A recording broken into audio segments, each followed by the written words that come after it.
Hello again, I'm Shawn Powers. Yesterday we had a live stream, and in that live stream we talked about the weekend assignment number 17. And so this is just a clip from the live stream with just the solution to the weekend assignment, so you don't have to watch the whole thing. And if you stick around till the end, I'll let you know where you might also find other useful stuff if you find this useful. Thanks for watching. All right. Let's see if we can switch to the Wacom tablet. All right, sweet. So let me adjust my microphone because I'm not wearing the head-worn microphone. I keep trying to use this. I love this microphone so much. The only thing is I have to remember to stay close to it so everybody can hear me. But basically, the weekend assignment is this. This is the code that I created that zombie, zombie maker app that I used in the process state video that is linked there. It's the one with the thumbnail of zombie Shawn on the front of the video. And I got several questions actually about like, hey, what is that program? And this is just scrapped together from a couple different code chunks that I got various places online, but I'm not a C programmer. However, it's pretty simplistic. So I just wanted to look over this really quickly. It's kind of small. There we go. Basically, it just includes some standard libraries, and hopefully you can just copy and paste this into a file, which is what I did, but I want to go over it here. This is basically just starting the program, and then all it does is the main program starts a fork, which is basically calling itself again. It like spawns a child process of itself, and the main process sleeps for 2 minutes. Now you can change this if you want longer to play with it. Just 2 minutes is, this is how long it sleeps, and then it exits. And that's so that if you forget to clean up your mess, you don't leave not only the zombie processes, but the parents of the zombies still running. So it will just quit after exactly 2 minutes, and then everything will clean up and go away. And then you can just compile that, and then it creates an executable file in your current directory, and then you can run it and see the zombie processes. So that's it. It wasn't a tough assignment, but I'm glad that I'm glad that you did it, Scott, and hopefully other people did too, because a lot of times doing it just makes all the difference, right? Like if you've actually typed in the commands and stuff, it just somehow sinks in, at least for me, that sinks into my brain better. So in here, I just have a program or a C file called zombie C, and it's just that exact thing that was just there, basically just copied and pasted. Actually, I went backwards. I copied and pasted from here back into the weekend assignment when I made it, because this is the exact one that I made. Now, again, we could change how long it sleeps. We could, have it sleep for, you want it to sleep for 4 minutes, and and then the zombie process will quit. We can do that, but it's in here, so we just do cc. That's the compiler, the C compiler, what we want it to compile. And then if we just press enter, it'll create the executable as something called a.out, which is just like the output, but you can specify the output, zombie maker. And it takes no time to compile because it's the most simple program ever. And then we'll just do like zombie maker, put that in the background, do another one, put it in the background. We'll put 3 of them in the background there, and then I'll clear the screen. And if we do PS, we can see they are all running, but we can't tell from just PS if some of them are in the zombie state or if they're running. And to do that, we would have to do, and I didn't make a permanent alias, so I'm going to just try to do this from memory. PS -O for options, and then the fields that I want. So I want, let's see, I want it to say what user is doing it, just because, the PID, and then the state, that's what we want to look at, and then let's see, let's just do the command at that point. Is it command or just CMD? I think it's command. Let's see if that works. Yeah, it worked. Okay.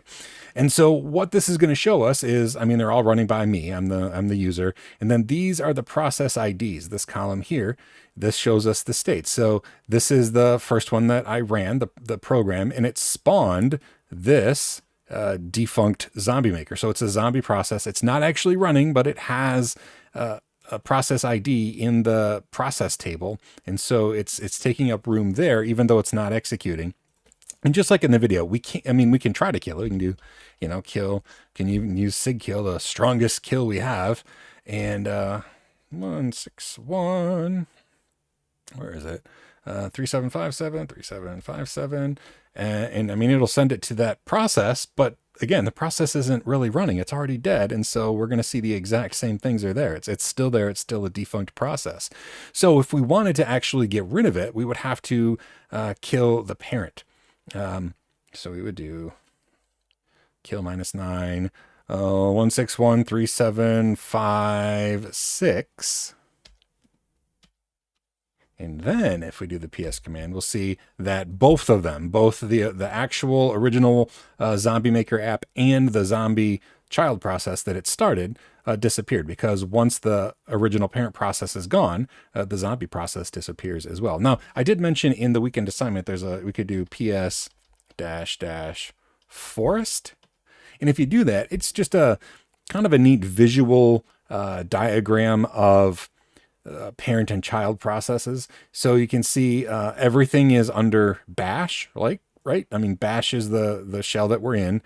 And underneath that, we have all of our commands like sleep is running, zombie maker, zombie maker's child, zombie maker, zombie maker's child. This doesn't show us that it's a zombie process, but it's a nice way to visualize it, especially if you know that the child process is going to be the zombie. Well, then, we have this PID over here that we could use to kill that off. But these should eventually just go away because, well, I guess I upped it so that it'll take 4 minutes now.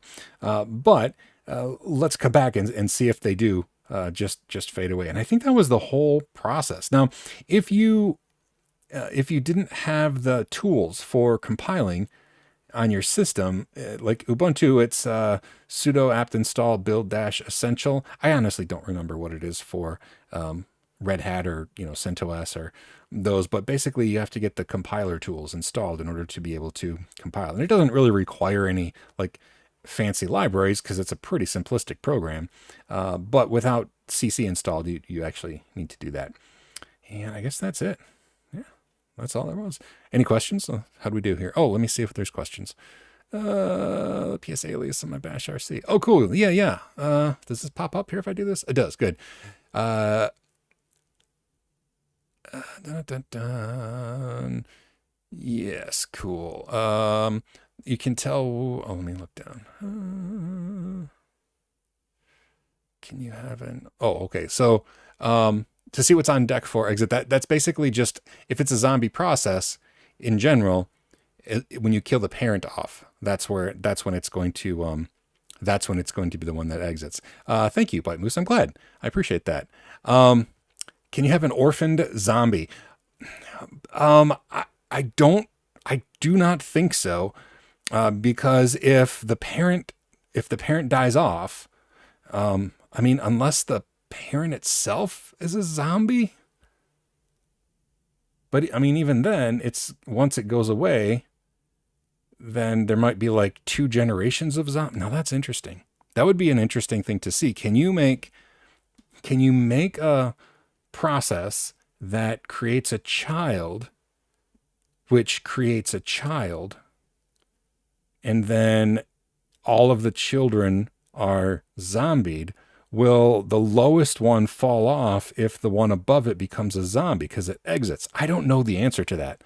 That's a fascinating question. I know that once the parent of the whole lineage, quits, then it's going to clean it up, because that's the program that like reserves the spot in the process ID table. So as far as I know, there's no way to get a zombie process that doesn't have a parent, because once a parent dies, that's how you get rid of a zombie process. So yeah, I think that's the case. That was a good question though. Particularly in, again, the thing that I'm not sure about is if you have multi-generational zombies, children of children that become zombies. So if anybody knows C well enough to make that program do that, have to report back to us and let us know, because that's interesting. I don't know the answer, and I don't know C well enough to change this program to make it do that. So somebody else will have to do that for us and let us know. All right, I think that's I think that's it. Hey, thanks for sticking around to the end. And if you enjoyed that and found it useful, we have a playlist of all the weekend assignment solutions. So every week we are going to go over the solution in the live stream, but you don't have to attend the live stream in order to get the solution. I'm going to post the video exactly like this in that. And I can't point because it's not even there yet in that playlist. It's hopefully showing there right now. Anyway, you're welcome to join us on the live stream on Sundays. But if you can't make it, this will be here in the playlist for you to watch.